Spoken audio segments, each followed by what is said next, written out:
30 kilometre पायपीट, आदिवासी विद्यार्थ्यांचा प्रशासनाविरोधात यल्गार, लेखी आश्वासनानंतर तासाभरात माघार।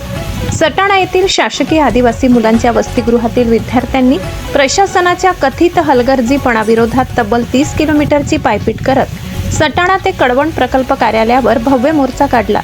वसतिगृहात किडे अड्या पडलेले व खराब अन्न, निकृष्ट फळे, भाजीपाला दिला जात असल्याचा विद्यार्थ्यांचा आरोप आहे। तसेच शैक्षणिक साहित्य व प्रयोगशाळेतील आवश्यक साधनांचा अभाव आणि शौचालय व प्रसाधन गृहातील अस्वच्छतेच्या समस्यांकडे प्रशासन दुर्लक्ष करत असल्याचे विद्यार्थ्यांनी म्हटले। या सर्व प्रश्नांवर विद्यार्थ्यांनी आक्रमक भूमिका घेत 30 किलोमीटरची पायपीट केली आहे। मात्र कळवण प्रकल्प कार्यालय प्रशासनाने वसतिगृहातील सर्व प्रश्न 2 दिवसात सोडविण्याचे लेखी आश्वासन दिल्यानंतर आंदोलनाला यश आले। लेखी आश्वासन मिळाल्यानंतर अवघ्या तासाभरात विद्यार्थ्यांनी आपला मोर्चा स्थगित करून सटाण्याकडे माघार घेतली। त्यामुळे विद्यार्थ्यांच्या आंदोलनाने प्रशासनाला तातडीने दखल घेण्यास भाग पाडले आहे। आता प्रशासनाने दिलेले 2 दिवसांचे आश्वासन प्रत्यक्षात कितपत पूर्ण होते याकडे विद्यार्थी आणि पालकांचे लक्ष लागले। वृत्त संकलन विभाग, लोकशाही 18 न्यूज, कळवण। नमस्कार, माझे नाव कन्हैया नामदेव पवार।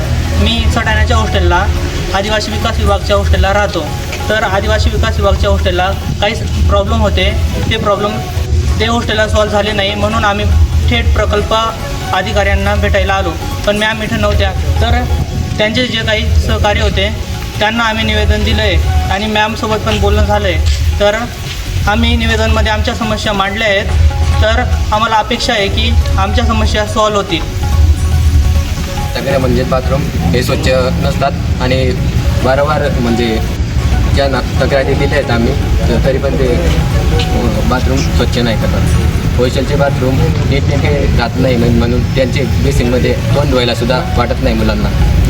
नळ पण खराब आहेत आणि पायी आलो कळवण प्रकल्पापर्यंत आणि जे आमच्या मागण्या होत्या ते आम्ही इथं मांडले आहेत आणि जे आम्ही आधी म्हणजे तिथं सॉल्व करायचा प्रयत्न केले, पण तिथं काय कोणी सॉल्व केले नाही। जर सरांना किंवा कर्मचाऱ्यांनी सांगितले, पण सर ते काय आमच्या मागण्या पूर्ण करत नाही, म्हणून आम्ही आज इथं प्रकल्पाला आलो आहे।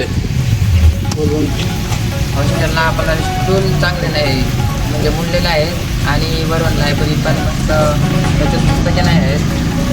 अजून बऱ्याच जेवणाचे ते समस्या आहेत, मग ते चांगलं करून भेटावे आम्हाला, हीच मागणी करतो।